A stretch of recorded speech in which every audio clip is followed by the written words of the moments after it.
Tem um ponto, cara, que eu escutei do nosso convidado Carcará recente. Carcará, eu gosto dele, eu acho ele engraçado. E as colocações dele, muito coração no que ele fala e tal, né? E é o cara que eu queria que fosse meu amigo, entendeu? Trocar ideia, conversar, porque eu acho ele um cara, assim, acelerado e tal. E gosto de ver as colocações dele. Mas, opinião, né? Aí opinião. Ele tem o apoio que ele dá pra Rússia, ele acredita no lado dele e eu acredito no meu.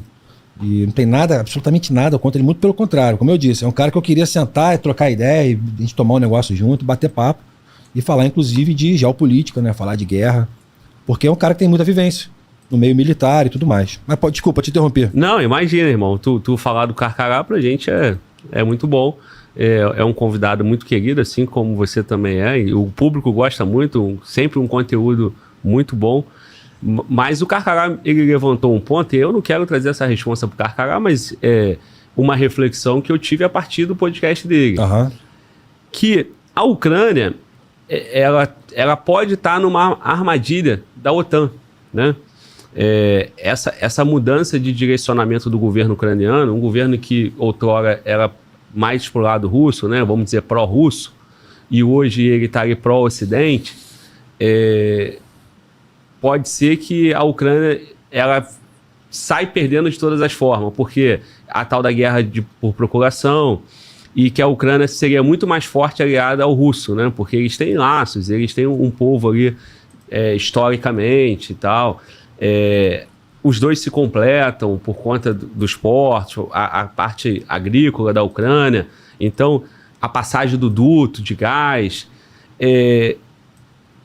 Como que você vê isso, cara? Essa análise entendendo o seguinte, cara, a Ucrânia se destruindo automaticamente é um ataque pro russo. Que o russo, ele perde de todas as formas, né? Esse conflito pro russo, ele pode ganhar uma anexação, e eu até fiz o contraponto, mas aí o russo consegue novamente ter aquele escudo, né? Aquela cortina de ferro, né? Porque ele conseguiu anexar ali 4, 5 territórios e ele fica satisfeito. Mas que o russo perde muito por não ter mais a Ucrânia aliada a ele. Qual é a tua interpretação? Você já refletiu sobre isso? Como é que você analisa essa análise que o Carcará apresentou pra gente? Chamar de aliado no chicote é mole, pô. Como é que eu posso dizer que a Ucrânia é aliada da Rússia numa época em que o que era a dominância naquele canto do planeta era a era soviética? Ou você aceitava ou você era explodido. Então não existe parceria que flua nesse ponto. É o que eu estou te falando, uma parceria no chicote. A Ucrânia sempre foi um país com identidade própria, idioma próprio. Tem gente que pensa até hoje que a Ucrânia fala russo e russo e ucraniano é a mesma coisa. Não é, não. São culturas totalmente diferentes. Dentro da Ucrânia, assim como dentro da Rússia, tem etnias, né? Pessoas de outras regiões, até por conta das guerras que aconteceram ali naquela região da Crimeia, né? Os tártaros, que ocuparam a região da Crimeia, o pessoal do norte, que compôs ali muito lá atrás, historicamente falando, o Principado de Kiev, a influência europeia naquela região. Você tem os búlgaros da região do Carpátia, que falam o idioma, se não me engano, muito puxado para o búlgaro, né? daquela região especificamente, mas é a Ucrânia, sempre foi a Ucrânia. E aí fala assim, não, porque a Ucrânia é como se fosse um estado muito rico do Império Russo. Que porra de estado rico é esse, meu irmão? A Ucrânia é um país independente, porra. E ela tem que ser respeitada como tal. Não tem essa de que a Ucrânia está sendo invadida e a justificativa... Eu vou aceitar mais um. A justificativa é que ali já foram povos amigos. Cara, o fato de terem sido povos amigos não impede que no futuro voltem a ser.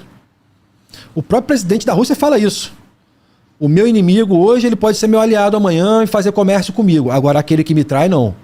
Isso é uma coisa que eu vi no documentário dele, que eu assisti, e ficou gravado na cabeça. E é verdade. Agora, falar que a Ucrânia faz parte da Rússia e que a economia da Ucrânia é o que alimentava a Rússia, que o parque de material bélico da Ucrânia era pertencente à Rússia... Cara, isso é besteira. Não pode ser encarado dessa forma. A Ucrânia, ela tem uma característica muito antiga na fabricação de armas. De todo tipo de arma, todos. inclusive de armas atômicas. Tinha, até acontecer aquele acordo. Plantação é a maior produção agro da região da Europa. Grãos, quase todos os grãos em larga escala produzidos na Europa são produzidos na Ucrânia. Tecnologia hoje, a quantidade de empresas que estão se instalando na Ucrânia e construindo fábricas por conta da guerra, cara, não está no gibi. E isso no futuro vai ser convertido para a população. Hoje está fabricando o quê? Peças de drone, peças para mísseis, chip, fios para poder trabalhar os eletrônicos, tudo ligado à guerra. Mas na hora que a guerra acabar, isso vai ser convertido para outra coisa e vai virar a linha de produção ucraniana, como a Ucrânia sempre teve.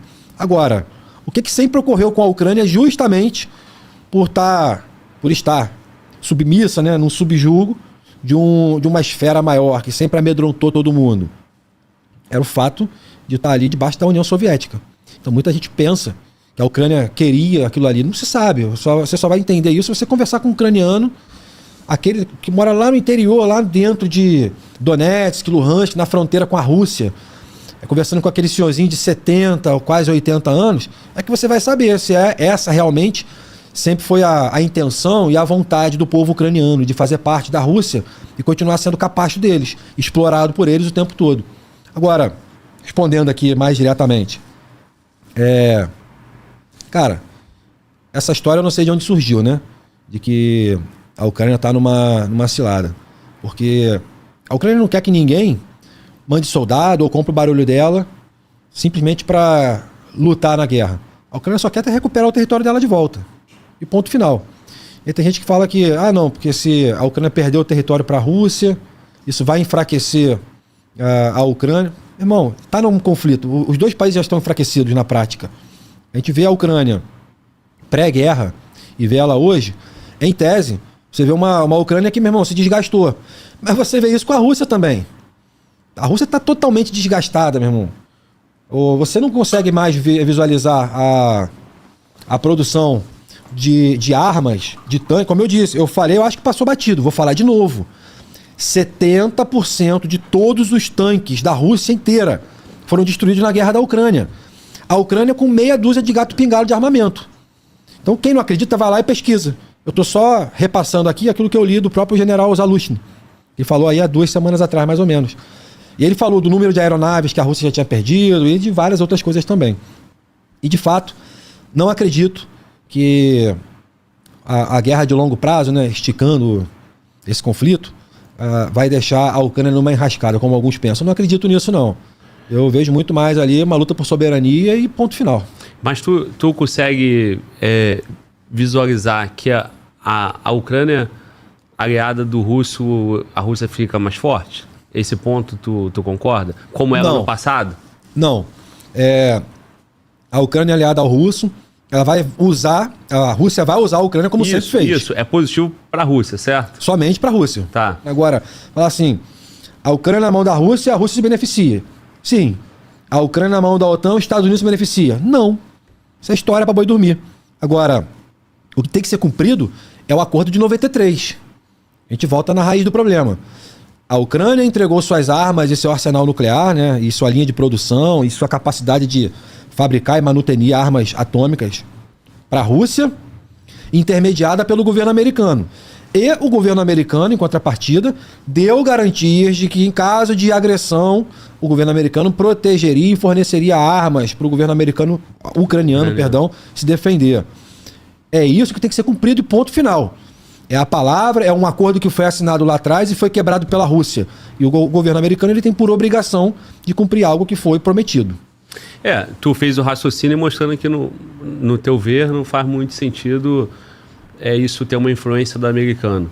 Agora, é fato que com esse conflito, a Rússia, não sei se é fato, mas eu entendi dessa forma, a Rússia para de explorar a Ucrânia, né? Mas já parou com a eleição, com o evento da 2014, não foi? Maidan, né? Isso. Já parou de ter a Rússia, a Ucrânia como um quintal explorado pelo russo, e agora não só perdeu, esse aliado ou esse país que era explorado por ele, ele tá perdendo também grana e força militar E apoio internacional. lutando, e apoio internacional. E- Então, o russo também vai se enfraquecendo. Essa ideia, Glauber, de que a Ucrânia ela é a parte financeira, vamos dizer assim, né? O coração financeiro da Rússia, tá errada.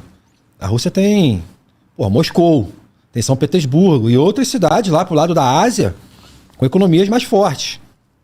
E, de fato, se isso fosse verdade, o que explicaria a invasão russa da Ucrânia, destruindo a porra toda? Desculpa o palavrão, já falei alguns aqui hoje.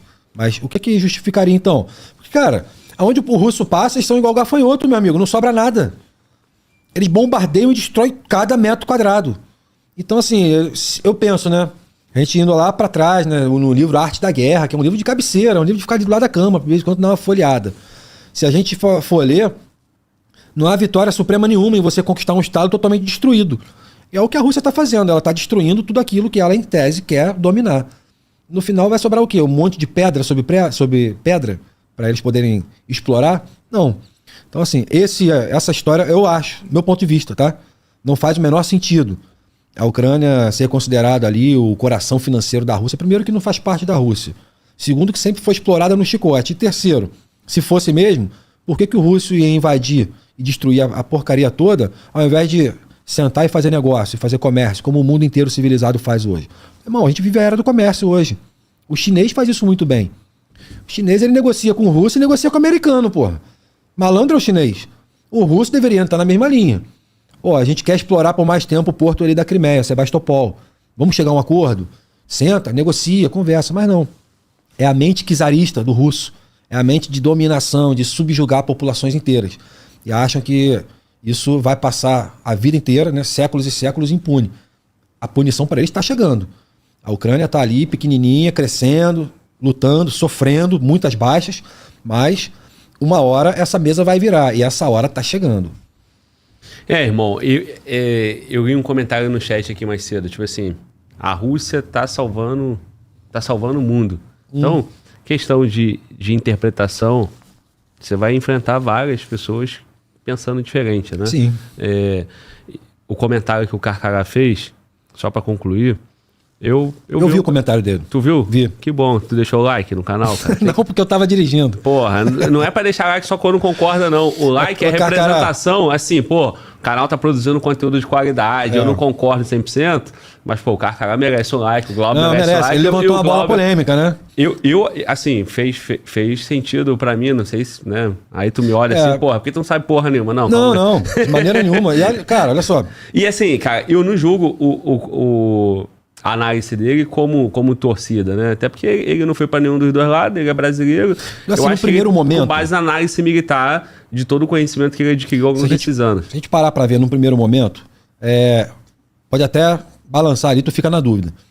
Mas se você for olhar um pouquinho mais a fundo a história toda, não, aí deixa de fazer sentido. E, cara, mas é a opinião dele, então problema nenhum. Ele expressou e eu tô expressando a minha. Não quer dizer que eu tô certo e nem que ele esteja correto, Exato. entendeu?